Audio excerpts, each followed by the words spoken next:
Hey guys, welcome back to MMA Library.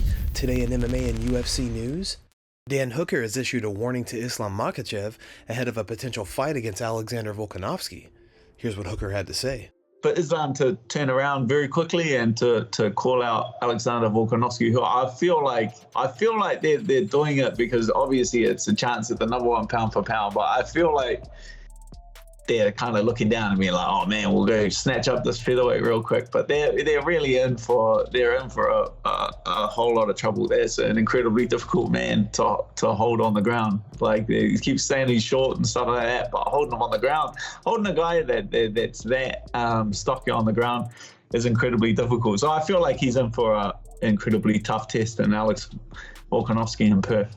Oh, dude, I can't wait. I was speaking to Oscar about it because we spoke to Volko last week, and just like his intensity and his confidence is just infectious, man. It's like you can be the biggest doubter, and then you hear Volko talk, and you're just like, dude, he's gonna do it, man. Like I don't know, I love it. They're both in their prime, super fight down this part of the world. In a recent podcast, Sean O'Malley and Logan Paul had this to say about Khamzat Chimaev.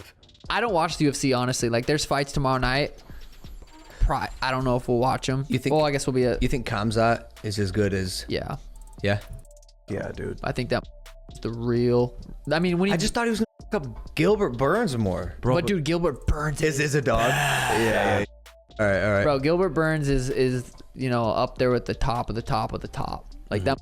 All is just his jiu-jitsu is insane. He's pretty confident in his hands. Bet. Yeah. For him to go through a war with Gilbert like that proves how good he really is. Okay, bet, because I wasn't sure. He appeared as if a guy who was gonna walk through everyone, and you saw him get humbled a little bit, and he even admitted it. He's like, yo, that was hard. That was the first time I was like, holy, I'm in a war.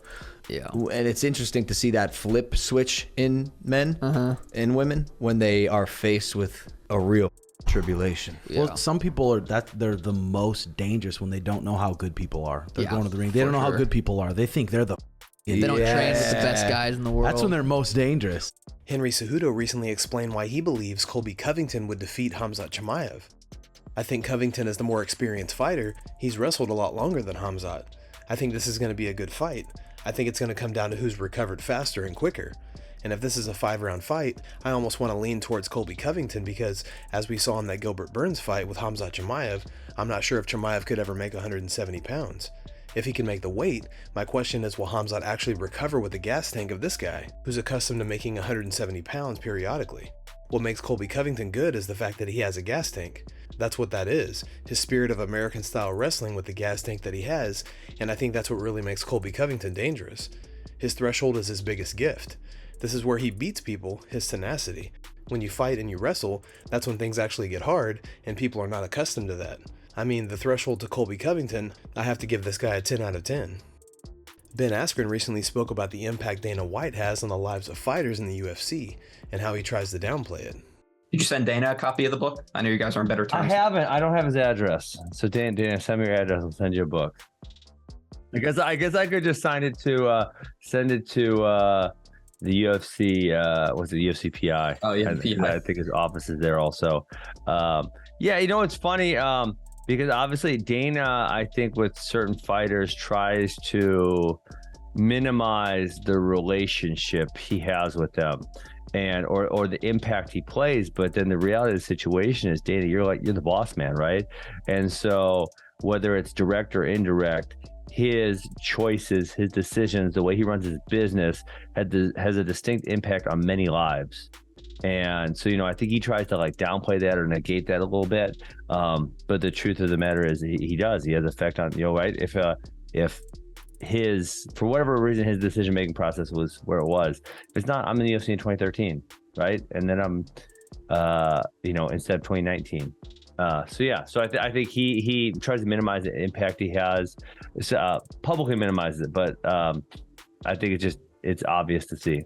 It's unclear right now as to what's next for the newly crowned lightweight champion Islam Makhachev.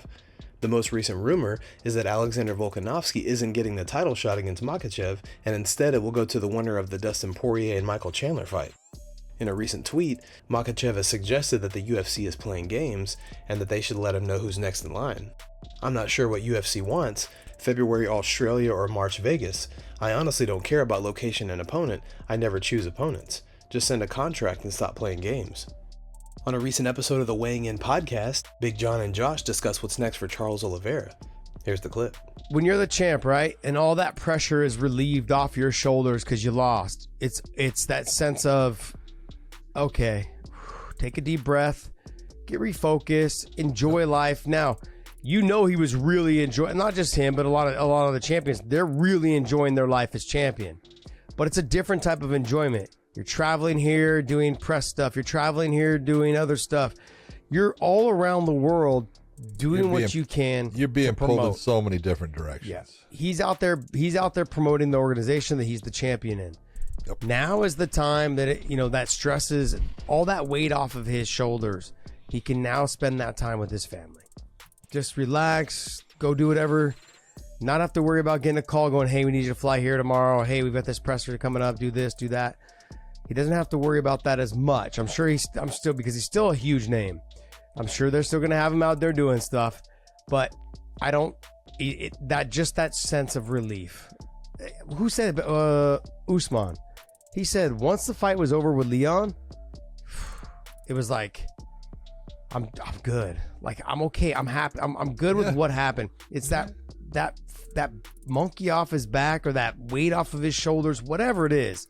It's just done. Okay, now I can start fresh. Yeah, now I can start fresh. Chael Sonnen believes that Francis Ngannou is still not in training, basing this on the fact that he currently weighs 293 pounds.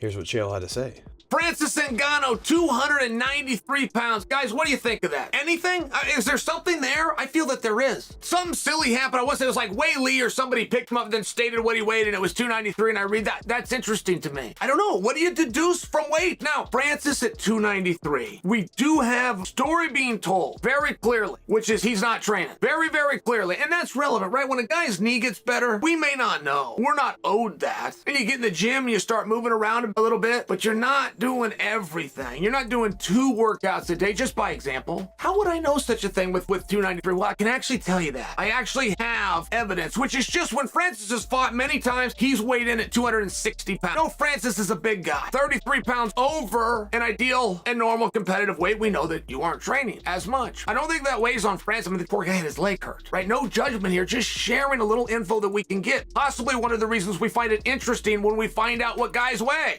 In a recent interview, Jan Blachowicz has come out and said that Islam Makhachev may be unbeatable after his UFC 280 performance. Yeah, I think that Oliveira will be a little bit better. I think that he defended the belt, but Makhachev was, too strong this night. So yeah, amazing performance for him. Congratulations for him. Yeah. Yeah, it was very dominant. Do you think he'll defeat Alex Volkanovski when they fight next year? For sure, I think so. Yeah. But right now, I don't see anybody who can stop him in the division. Okay. In this moment, we will see. Maybe next year someone, arrive and try to beat him. But for now, that's what he does in Oliveira. I think nobody can stop him right now. Guys, thanks so much for checking out the video. If you like the content we do here on this channel, don't forget to like and subscribe to MMA Library for all the latest MMA and UFC news. We'll see you in the next video.